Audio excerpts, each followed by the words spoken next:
दोस्तों जैसा कि हमने पहले पार्ट में पढ़ा था परिमेय संख्याओं से संबंधित क्रम विनिमय के नियम, उसी तरह अब हम अगला टॉपिक पढ़ेंगे परिमेय संख्याओं से संबंधित सहचर्य का नियम। इसमें पहला है योग में सहचर्य का नियम। मान लेते हैं हमारे पास तीन परिमेय संख्याएं हैं, जैसे ए है, बी है तथा सी है। तो सहचर्य नियम कहता है कि जब हम पहली परिमेय संख्या को जब हम दूसरी परिमेय संख्या को तीसरी परिमेय संख्या से जोड़कर पहली परिमेय संख्या से जोड़ते हैं तो उसका योगफल हमेशा पहली परिमेय संख्या और दूसरी परिमेय संख्या को जोड़कर तीसरी परिमेय संख्या से जोड़ने पर जो योगफल प्राप्त होता है उसके बराबर होता है। दोस्तों, जैसे कि हमने लिखा है कि जब हमने दूसरी और तीसरी परिमेय संख्या को जोड़कर पहली में जोड़ा, जो योगफल प्राप्त हुआ उसका मान पहली और दूसरी परिमेय संख्याओं को जोड़कर तीसरी परिमेय संख्या में जोड़ने पर प्राप्त योगफल के बराबर है। आइए हम इसको एग्जाम्पल से देखते हैं। मान लेते हैं हमारे पास तीन परिमेय संख्या है, जैसे 3/4, 4/5 तथा 3/8। तो पहले हम करेंगे कि दूसरे और तीसरे को जोड़ेंगे आपस में और उसको पहले हम जोड़ेंगे। इसको हम इस तरह लिखेंगे 3/4 प्लस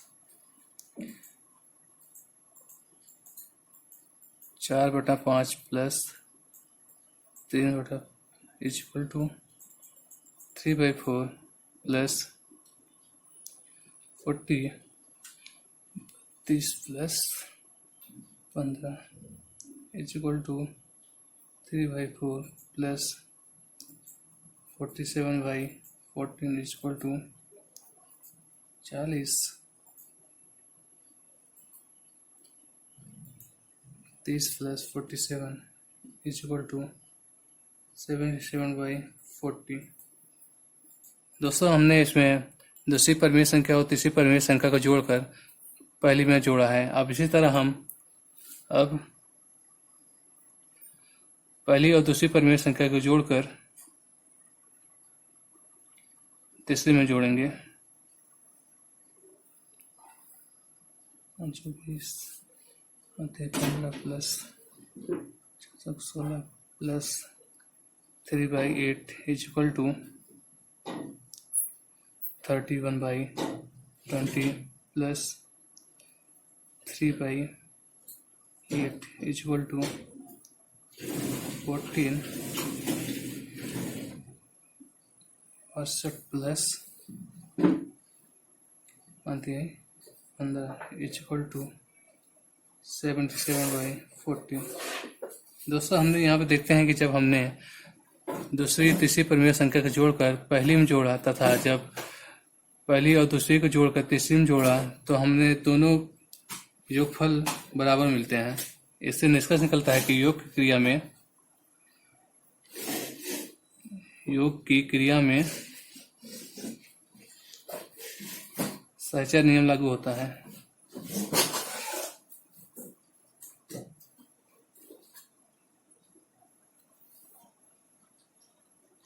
सहचर्य नियम लागू होता है। अब दोस्तों, हमने योग की क्रिया में सहचर्य नियम का फार्मूला देख लिया और ऊपर से इसका एग्जाम्पल भी देख लिया। अब आइए घटाने में सहचर्य नियम को देखते हैं। दोस्तों, हमने जोड़ में सहचर्य का नियम पढ़ लिया। आइए अब घटाने में पढ़ते हैं। माना हमारे पास तीन परिमेय संख्या ए, बी तथा सी है। तो दोस्तों, इसमें सहचर्य नियम तभी लगेगा जब एक नियम पालन होगा, जैसे कि हम a माइनस बी माइनस सी ये बराबर होना चाहिए a माइनस बी माइनस सी के।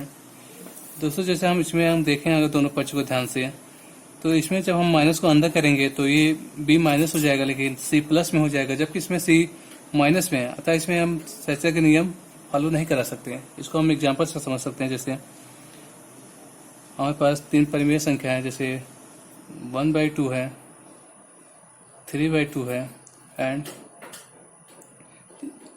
5/2 ले लेते हैं। तो हम इसमें पहले दूसरे में से तीसरे को घटाकर उससे पहले में घटाएंगे। जैसे 1/2 minus 3/2 minus 5/2 is equal to 1/2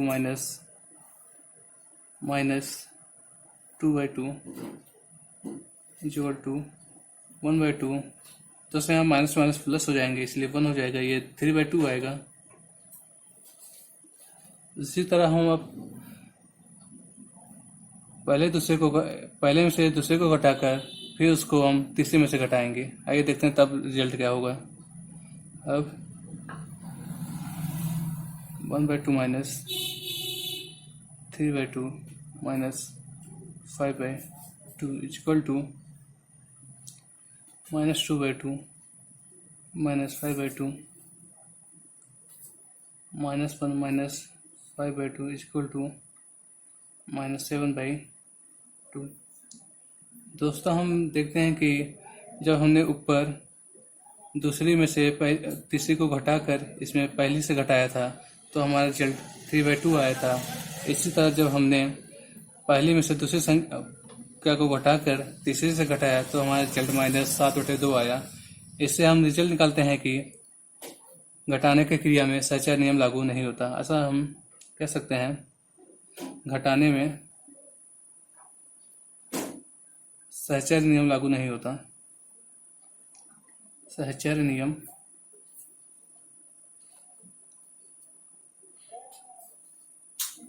लागू नहीं होता।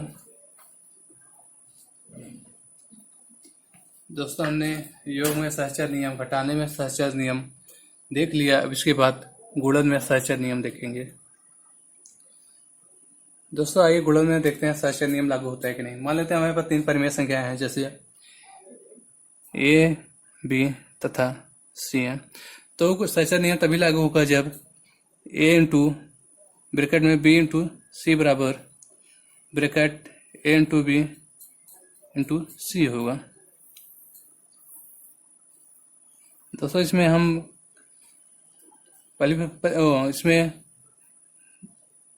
दूसरी परिमेय संख्या को तीसरी से गुणा करके जो गुणनफल आएगा उससे पहली संख्या से करते हैं, तथा दूसरे पक्ष में इसमें हम पहले दूसरी संख्या का आपस में गुणा करके तीसरी संख्या से गुणा करते हैं। ये अगर दोनों बराबर होते हैं तब कहते हैं कि सहचर्य का नियम लागू होता है। आइए इसको एग्जाम्पल से देखते हैं।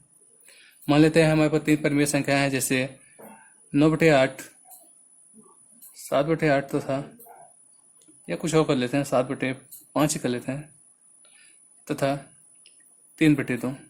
तो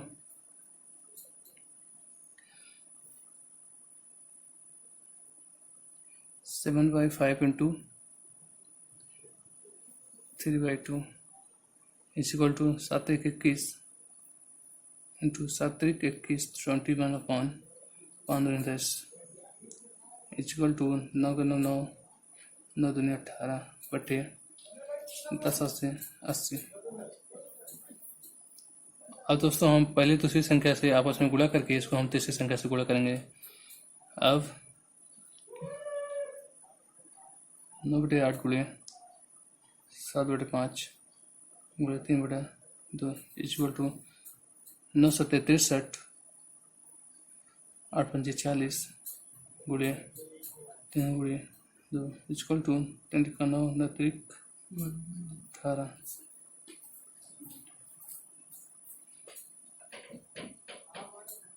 दोस्तों यहाँ हम देख रहे हैं कि जब हमने पहली क्रिया की तो इसका रिजल्ट 189/80 आया। जब दूसरी क्रिया किया तो हमने 189/80 आया। ऐसा हम कह सकते हैं गुणन क्रिया में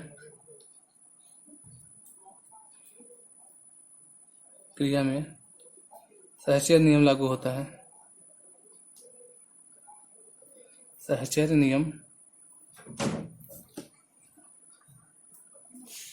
नियम लागू होता है।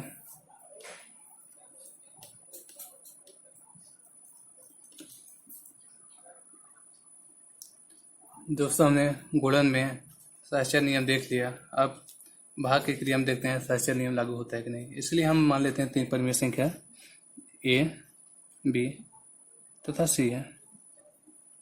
सहचर्य नियम के लिए कंडीशन होनी चाहिए कि जैसे A divide by B divide by C ये बराबर होना चाहिए। A divide by B divide by C. दोस्तों हम इसको एग्जाम्पल से देखते हैं क्या भाग की क्रिया में सहचर नियम लागू होता है कि नहीं। आइए एग्जाम्पल से देखते हैं।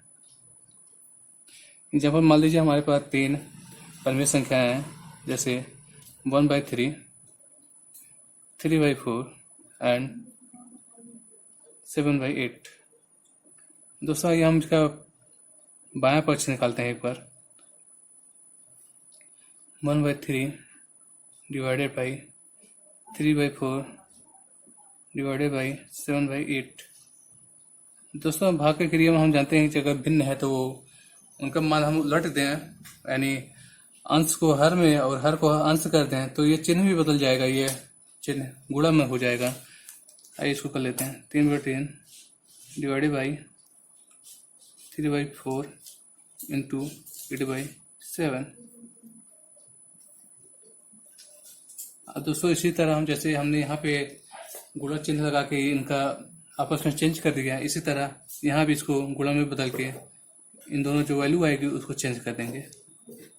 180 इंटू, दोस्तों हम यहाँ देखेंगे अंश में 6 आएगा और हर में 7 है, तो इसका उल्टा हो जाएगा, अंश में 7 आ जाएगा और हर में 6 आ जाएगा। इसका रिजल्ट लास्ट में आया 7/7/18। दोस्तों हमने इसका बायां पक्ष से देख लिया, अब इसका दायां पक्ष से देखेंगे क्या ये इसकी वैल्यू क्या आएगी। अब 1/3 divided by 3/4 divided by 7/8 equal to 3 into 4/3 divided by 7/8 equal to 4/9। दोस्तों हम इसका भी आपस में बदल देंगे। 8/7 इक्वल टू 8×4 = 9×7 = 63। दोस्तों हमने देखा कि इसका दायां पक्ष और बायां पक्ष बराबर नहीं है, अतः हम कह सकते हैं इसमें सहचर नियम लागू नहीं होगा, ये एक दूसरे के बराबर नहीं होंगे, अतः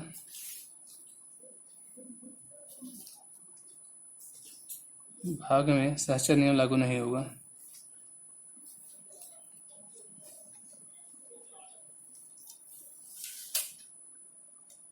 लागू नहीं होगा। दोस्तों हमने सहचर का नियम योग में, घटाने में, गुणन में तथा भाग में देख लिया। अब आइए अब दूसरा टॉपिक हम पढ़ेंगे। दोस्तों हमने सहचर का नियम पढ़ लिया है सभी क्रियाओं में। अब आइए योगात्मक तत्समक क्या होता है इसको हम देखते हैं। दोस्तों योगात्मक तत्समक हम उसे कहते हैं जिसे किसी संख्या में जोड़ने पर हमको वही संख्या ही मिल जाए। जैसे मान लेते हैं हमारे पास परमेय संख्या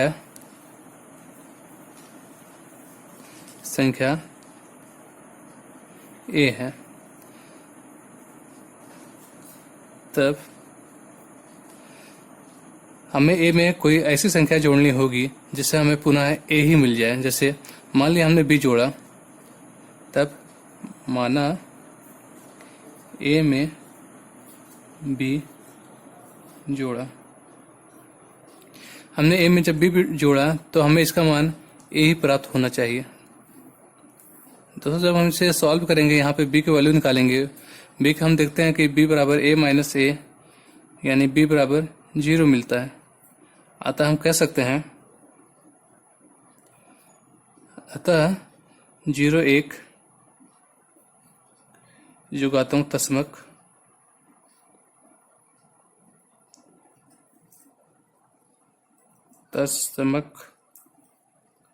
है। इसी तरह दोस्तों हम अब गुणात्मक तत्समक को देखेंगे। दोस्तों हमने योगात्मक तत्समक जान लिया, अब आइए जानते हैं गुणात्मक तत्समक के बारे में। हम मान लेते हैं हमारे पास कोई परमेय संख्या a है।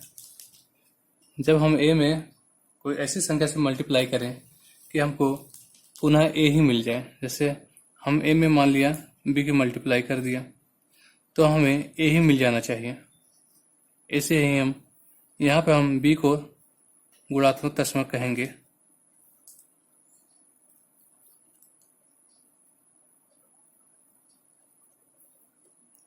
आइए दोस्तों हम देखते हैं कि b की वैल्यू क्या हो सकती है। b बराबर a/a, b बराबर 1। अतः एक गुणात्मक तस्मक होता है, गुणात्मक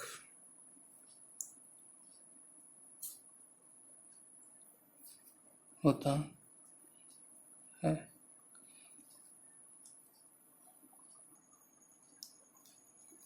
दोस्तों जैसा कि हमने योगात्मक और गुणात्मक तस्मक जान लिया, अब आइए संख्या का ऋणात्मक देखते हैं।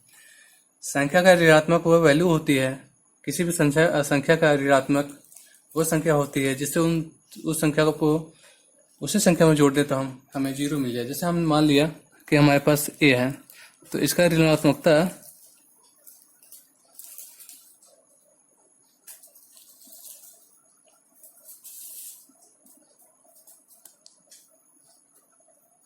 -a होगा। उसी तरह -a की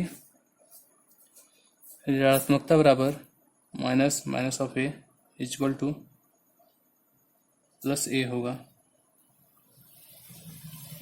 दोस्तों हमने कहा, जैसा अभी बताया कि जब किसी संख्या को उसके ऋणात्मकता से हम लोग जोड़ते हैं तो 0 प्राप्त होता है। जैसे हमने देख भी लिया a बराबर 0।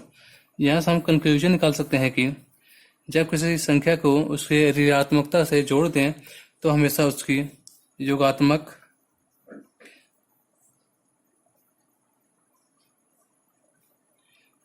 तत्समक प्राप्त होता है।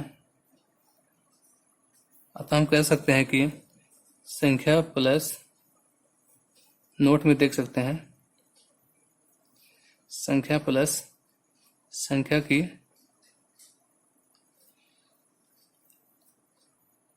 ऋणात्मकता बराबर योगात्मक तत्समक।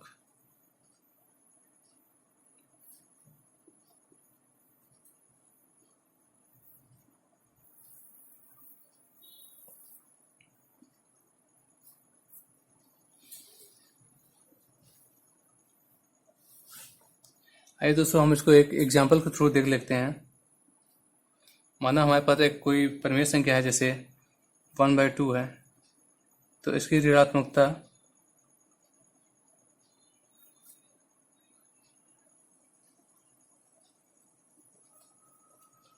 बराबर -1/2 होगा। अगर हम इसको जोड़ दें तो हमें वैल्यू 0 मिलेगी, जिसे जो योगात्मक तस्मक होता है। आइए जोड़ते हैं, 1/2 प्लस -1/2 इक्वल टू 1/2 -1/2 बराबर 0। यहाँ पे 0 एक योगात्मक तस्मक है।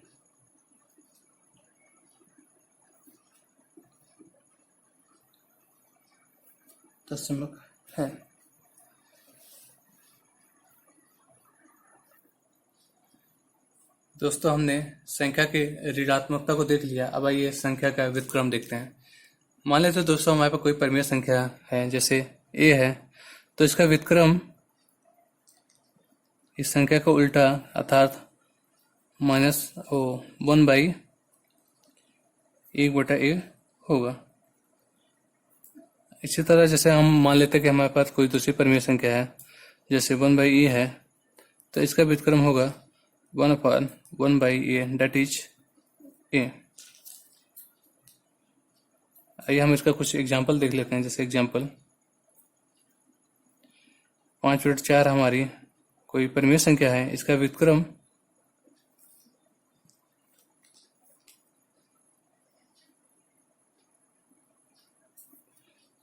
बराबर 1/5/4 इक्वल टू 4/5 होगा। दोस्तों यहाँ पर हम लोग एक इम्पॉर्टेंट नोट देखेंगे। आइए देखते हैं नोट क्या होगा। जैसे दोस्तों हमने यहाँ पे देख रहा हूँ कि जैसे मान लीजिए परिमेय संख्या हमारे पास a है और इसका व्युत्क्रम 1/a है। अगर हम इन दोनों का गुणा करते हैं, अर्थात a × 1/a इसकी वैल्यू 1 प्राप्त हुई, जो कि एक गुणात्मक तस्मक होता है।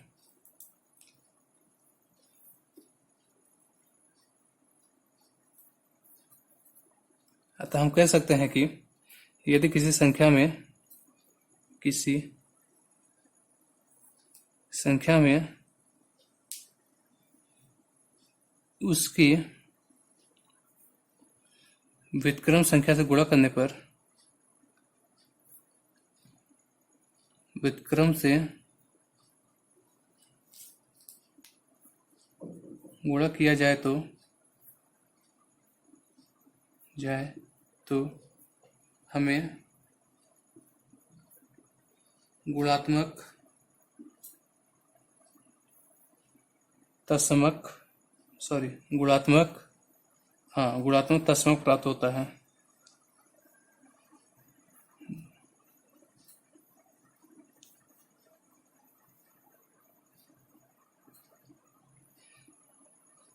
इसलिए जैसे हमने परिमेय संख्या 1 माना, हमने इसके व्युत्क्रम से 1/a गुणा किया तो हमें 1 प्राप्त हुआ। यह एक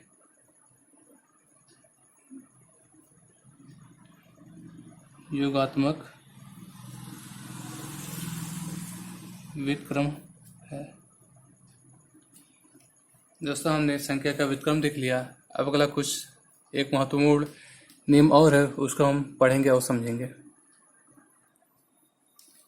दोस्तों, हमारा अगला टॉपिक है योग एवं घटाने पर गुणन की वितरकता। आइए देखते हैं ये क्या होता है। मान लीजिए हमारे पास 3 परिमेय संख्याएं a, b तथा c हैं। तो पहला a इंटू b प्लस सी बराबर a गुणे b प्लस a इंटू सी। दोस्तों, जब हमने a में b प्लस सी को मल्टीप्लाई किया तो इसकी value a into B plus a into C हुआ। इसे हम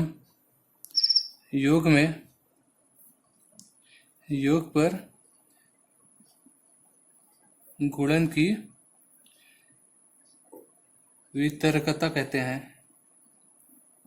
इसी तरह दूसरा हमारा होगा a इंटू बी माइनस सी, इसकी वैल्यू ए बी माइनस ए सी होगी।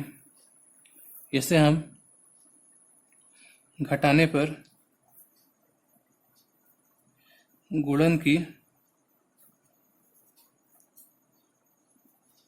वितरकता कहते हैं। दोस्तों, यहाँ पे हमारा परिमेय संख्या के एक बड़ा टॉपिक खत्म हुआ। इसके लिए अब हम एक्सरसाइज करेंगे, जो हमारा अगला वीडियो होगा। धन्यवाद।